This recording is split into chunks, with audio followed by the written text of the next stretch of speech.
Hey there, welcome back to another video. This time it is yet another review, and this time it is actually more of a rant on, to be perfectly honest, one of the most disappointing sequels I've seen in a while, considering the fact that the main men, the main people responsible for producing, writing, and directing the first film in this franchise returned to work on this film, and it sucked.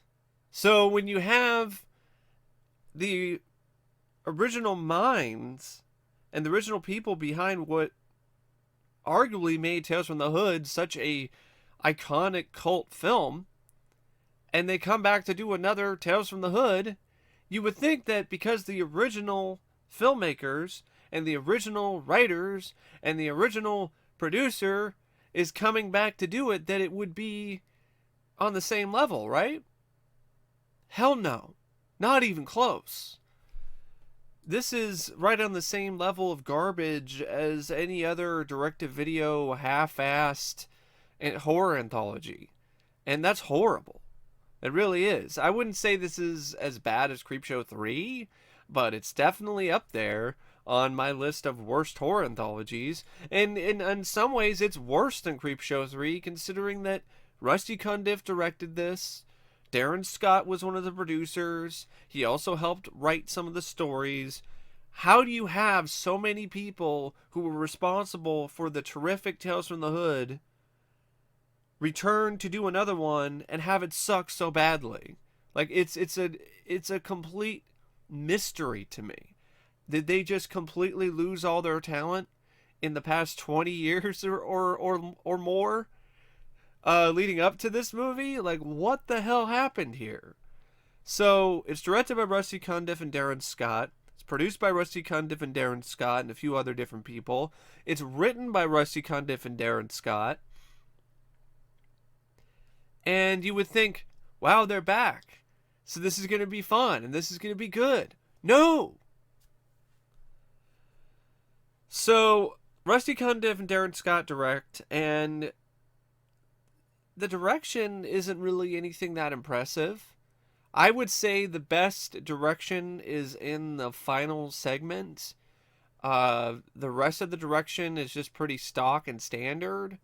Doesn't show any of the same energy or style as the direction in the first film had. It definitely does look like a direct-to-video sequel. And that's essentially what it is. But it's extremely disappointing considering everyone that's involved with this. The writing by Rusty Cundieff and Darin Scott, other than the last segment, I thought was really weak.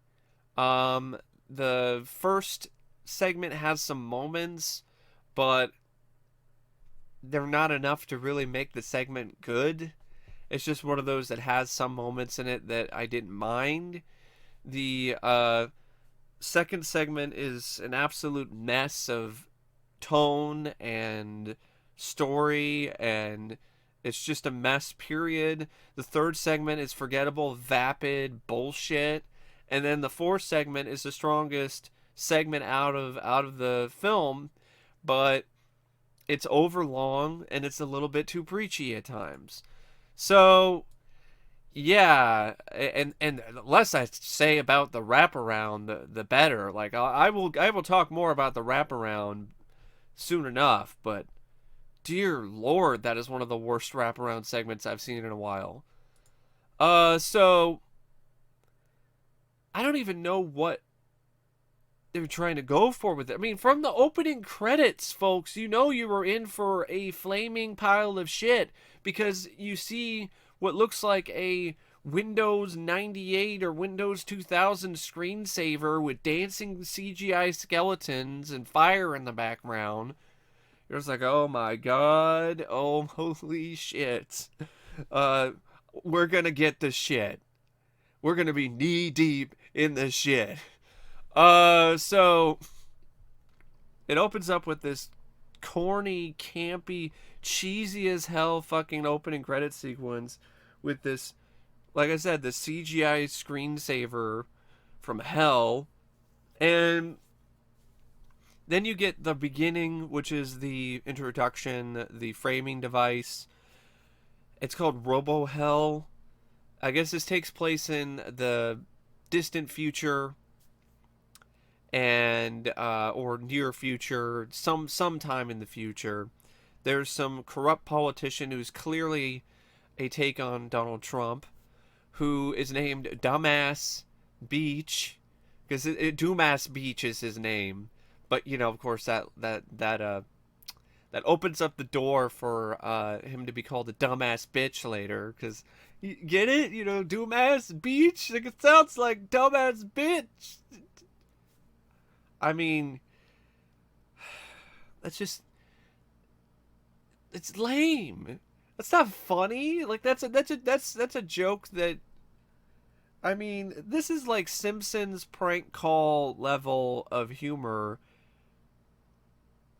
and it's not even nearly as funny because it's just like I don't understand. I mean, yes, you had some swearing and you had some insults and stuff in the previous film, but it was done in a more clever way. It wasn't on the nose. It wasn't something that you saw coming a mile away. It didn't make you groan.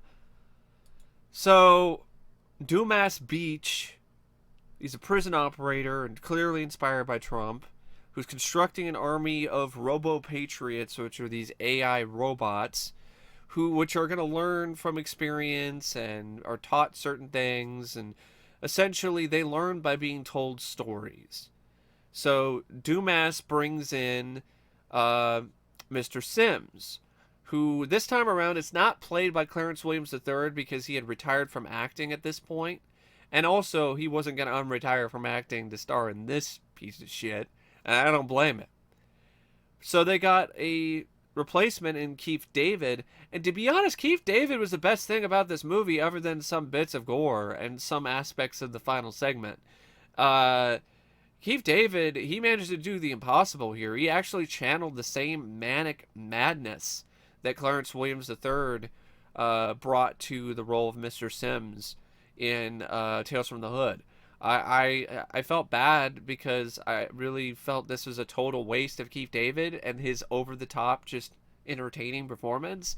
So I really wish that this was a much better movie because as a host he deserved better. So he brings in Mr. Sims and he tells this robot stories of different criminals and different things so the robot will learn. And so the first story is called Good Golly.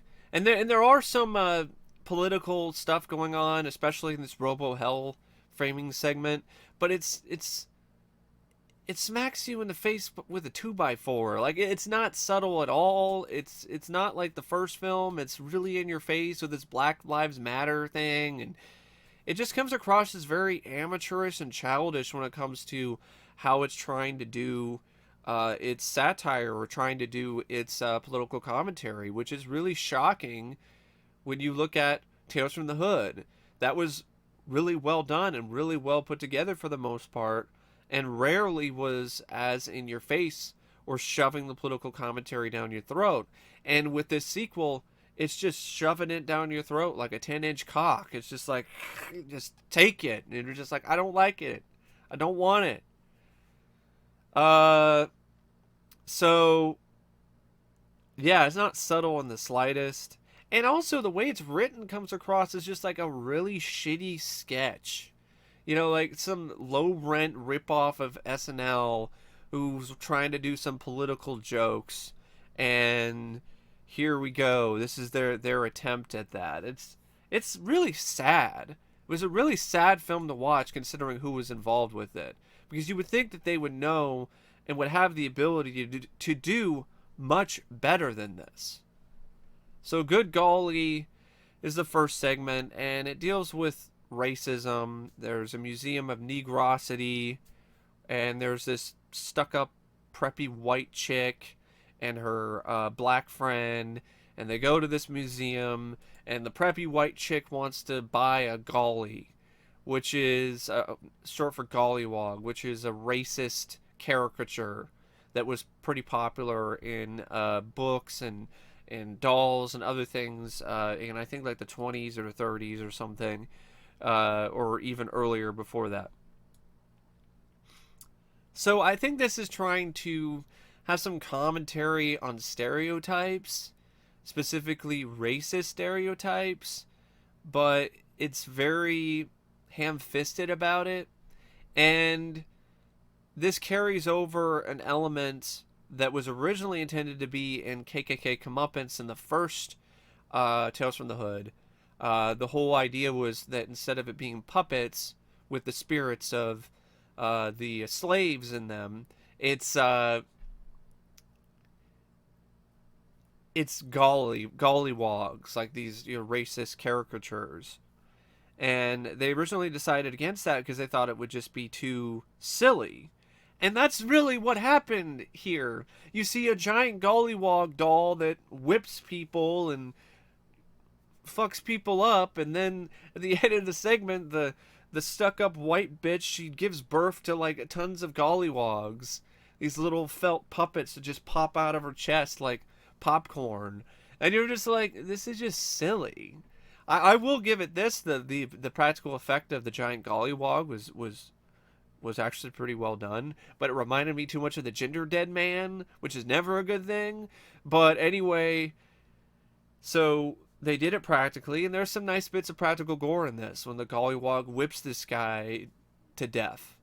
That's one example of this sequence that I thought was quite strong, but the performances were pretty bad, and just all in all, it's just a really just I don't get it. I guess the message was about stereotypes, but it didn't come across as strongly as it could, and it just wasn't even particularly scary. That's another really big problem that this segment has, and that this film in general has. It's not really scary at all.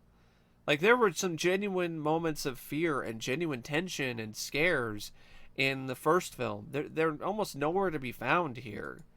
So that's really disappointing. So the owner of the museum, he tries to say things like, how dare they call you a stereotype? You're just the creation they designed you to be. And I he's talking to Golly, and it's just like, I don't. All right, whatever. I just, maybe I need to know more about the history of this stuff. Maybe that'll make it more effective. But I just didn't really think this was that much of a segment, other than the bits of gore that were present in this segment. The second segment is called The Medium, and you have this pimp named Cliff Bettis who's being beat up by these other gangsters who want his money, and they are a bunch of fools who fuck up. Cliff makes fun of this one guy and talks about how he's a bitch in prison, and he snaps and kills him. And then it cuts just randomly to this medium show where this guy is able to speak to the dead, but of course it's a bunch of bullshit, and he's just talking to people in the audience based on information he got beforehand. And I'm like, really? It's 2018 and you're doing a medium, like, crossing over with John Edwards thing? Like, that, there is no TV show today that has a medium that's saying, I talk to dead people. Like, that's not a thing anymore. Like, was this a script that they had written 10 years ago or 15 years ago that they just dusted off and added a few elements to it to try to make it fresh for today's generation? Because that's really what it seems like, because this is a very ancient, creaky script in terms of how it deals with modern television, or how it deals with modern sensibilities.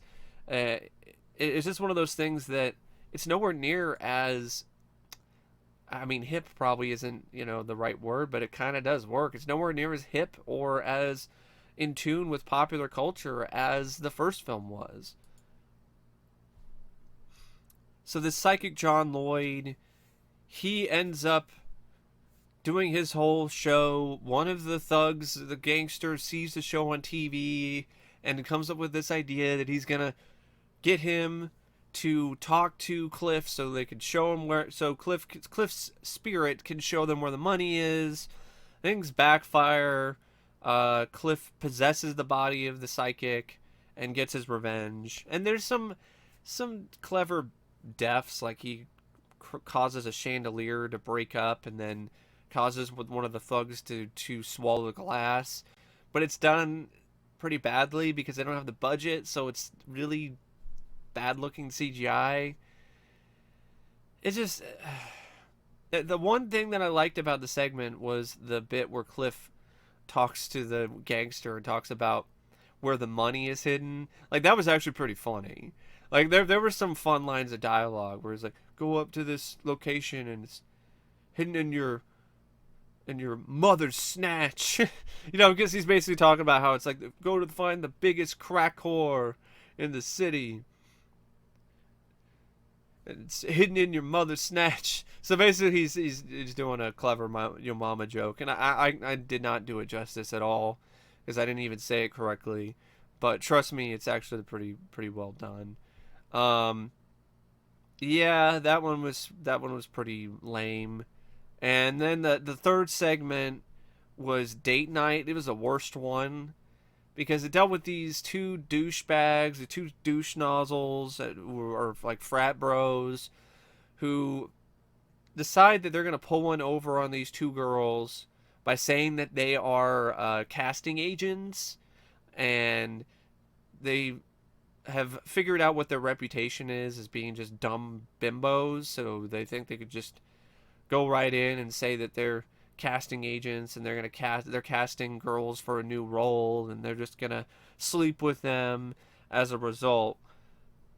And of course it turns out the girls are smarter than they think, and the girls aren't who they thought they were. It's really predictable, it's very cliched, and it's incredibly vapid and dumb. You have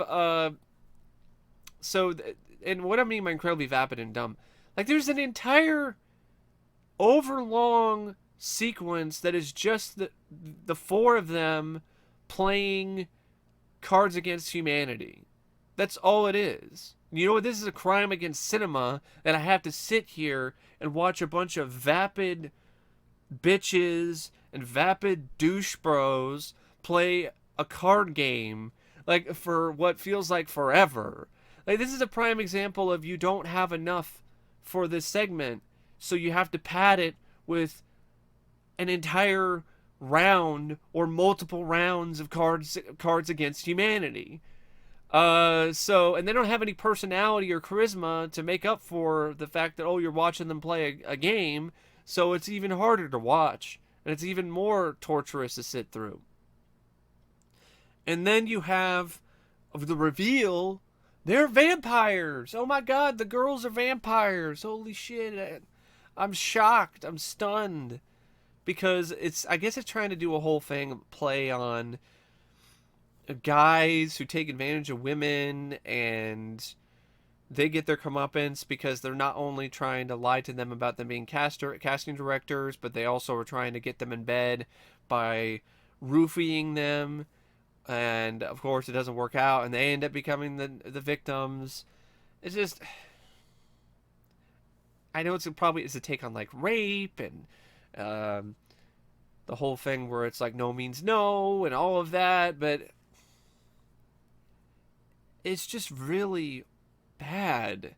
And vapid is the best way to describe it. It's a really vapid, stupid, forgettable, lame ass segment that isn't scary. The acting isn't very good. The direction is flat. I think Darin Scott did the direction for this one, with a lot of just predictable sight gags or visuals, and there's really nothing to it. It's not even really that gory or that bloody either. This film, period, isn't really that gory or bloody, other than the first segment. I mean, there's some bits of blood and stuff in some of the other ones, but not a whole lot. And, I mean, Tales from the Hood wasn't the bloodiest film either. but there was creativity involved. There was uniqueness. There was like every segment had a different effects artist. Like this is the same effects studio or effects people working on it, and doesn't seem like they were given much to do. I mean, and you can have sexy girls all you want in date night, but it doesn't make the segment any good. I want to watch sexy girls, I could probably watch some porn on Pornhub for free and not have to wait for them to get naked or have any fun. So, yeah, just lame. And then the fourth segment is the sacrifice. And this is the longest one. And this one I felt was the strongest segment because it had a good message, it had an interesting concept, but it didn't really feel like a horror segment. This definitely felt more like a Twilight Zone segment. And it made me think I think it would have been better. This film would have been better, period, if it wasn't a Tales from the Hood sequel and it was just a Twilight Zone spin-off of like Tales from the Hood. So it's Twilight Zone stories and style, but with black or African American perspective with the stories and with the cast and stuff like that. I think it would have been way stronger if it was something like that instead of Tales from the Hood 2, because the best segment doesn't even really mesh with any of the other segments in the film, The Sacrifice. I felt this was definitely the best acted segment. This is one that had the best performances by the actors. It had the best direction. It had the best writing. I think Rusty Cundieff directed this one, and had the most interesting concept. It had a really intriguing way to handle the Emmett Till beating and incorporate it into modern politics, and talked about things like an African American man who is running for he's a part of a political party that has got a history of racism, but he wants to become the mayor, the governor, so he's on the side of this guy who's doing a mayor race who has a history of racism in his family and is a racist himself, but and he's actually supporting him in his whole plans on taking away voting booths in certain inner city places and certain places where blacks, African Americans like to vote. And so it definitely does a good job getting that message across, how wrong that is and how he's gotten his priorities twisted. And it's pretty clever in terms of how it deals with the flashbacks and how it deals with the Emmett Till sequences, and those are really strong and powerful when it comes to how they're acted and how the sequences are portrayed. And then how things start to unravel, and Emmett Till is a ghost that's causing things to go wrong in this man's life. He's causing his wife's baby to die, and Emmett Till is essentially trying to get him to sacrifice, to actually convince Emmett to actually sacrifice himself, which is it sounds really complex, and it kind of is, but it works to me because it's such a compelling story and it's well written, and I think that's a really interesting idea. Like, what if Emmett Till just decided to run away? He just decided that I'm not gonna die. I'm not gonna sacrifice myself. I'm not gonna do that. I'm gonna live. And what are the consequences of that? And the consequences are pretty serious because he's decided, all right, you're not gonna sacrifice for us, for me, then I'm not going to sacrifice myself. Then I'm going to choose to live.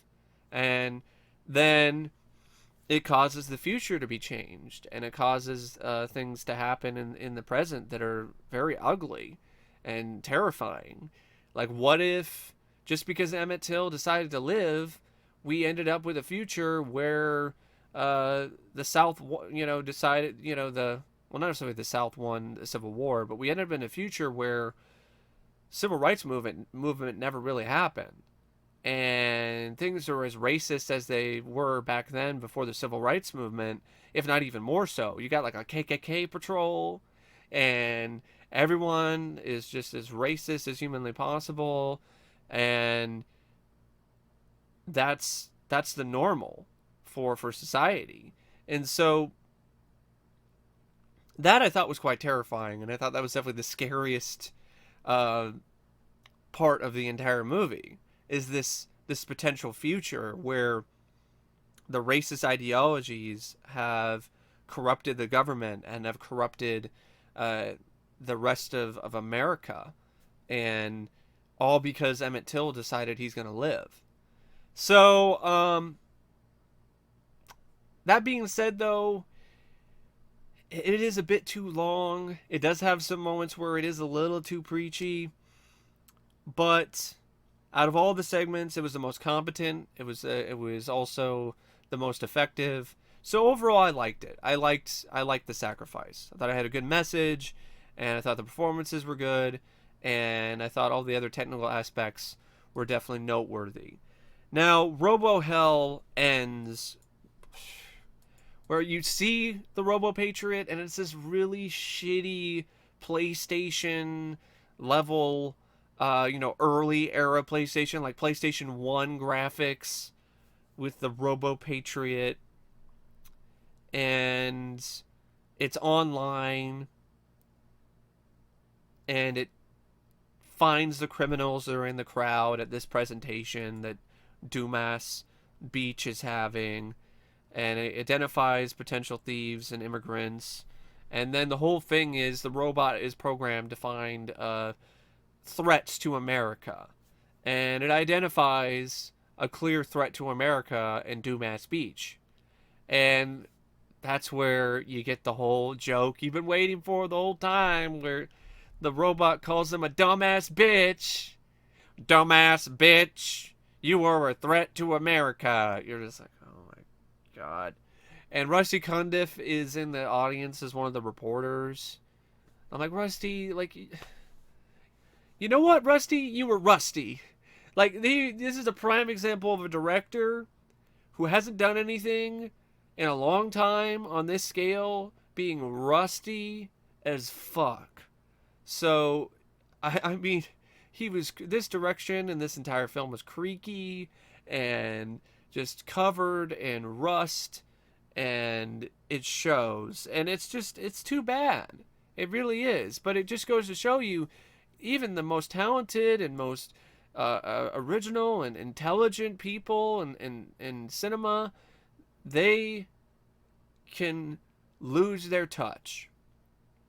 It happened with Rusty Cundieff in this movie, and it happened with Walter Hill when he came back after a long hiatus with films like Bullet to the Head and The Assignment. So it happens to the best of them, and it sucks. It really does suck when that happens, but it's a reality. And Tales from the Hood 2 is another example of that reality, that you can lose that talent. You can lose that ability, and it sucks. But it's kind of like if you learn how to play piano. And I know some people are like, "Oh, you could just get back up and play it." I'm like, it's not really that simple. It's not. I mean, I learned how to play piano, and I'm telling you right now, I probably don't know how to play anymore. So, because I haven't played in so long. It's not the same as learning how to ride a bike. Like, you just have to get on the bike again and you'll remember it. There's a lot more things involved with that. And the same thing happens with directing and with writing. There's a lot more involved with that.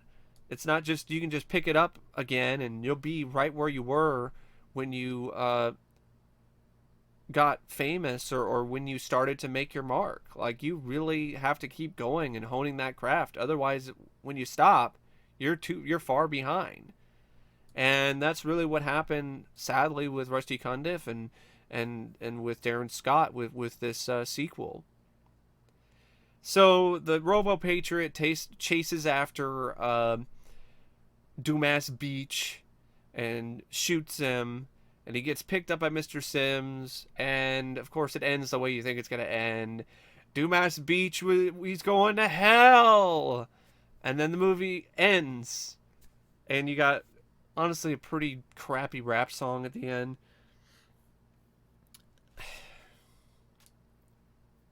And it's just like, I've seen worse horror anthologies. I definitely have. And as you can see, I'm not like spewing fire and brimstone. I'm not like, fuck this, this movie fucking sucks ass. And it's because it does. It does suck a lot of ass. But it's one of those movies that at least the last segment was good, despite being flawed. And I did have some fun with the first segment at times. But it's still a really shitty sequel and a really horrible horror anthology. And it sucks because of everyone that's involved who worked on the first film and helped make it so great. It's like you get together with old friends again, but they're no longer as much fun to be around as they were in high school or in college. It's really kind of that kind of dynamic. Tales from the Hood 2 is really more like Tales from the Hood ornament. And a really cheap one that just breaks as soon as you take one look at it. So yeah, I don't really know what else to say about Tales from the Hood 2, except if I were to rate it out of 5 stars, I would give it 1.5 out of 5. I'm giving it 1 star for the last segment, the sacrifice, and everything involved with it. And I'm giving it a 0.5 star for the bits in the good golly segment I liked, and the one joke in the medium. And that's it. And for Keith David. But that's all I can really give it. I don't recommend this unless you're really curious about it, or you're a person who wants to watch every single horror anthology that's ever been made, or you're a really big Keith David fan. I really don't recommend it. Even for fans of Tales from the Hood, I don't recommend it because it doesn't have the same production values. It doesn't have the same quality in terms of the writing or the direction. It's just not the same kind of fun or entertainment either as Tales from the Hood was. It's an incredibly disappointing, lackluster, forgettable, shitty sequel. So yeah, thanks for watching my rant and review on Tales from the Hood 2. And as always, I will see you later. See ya.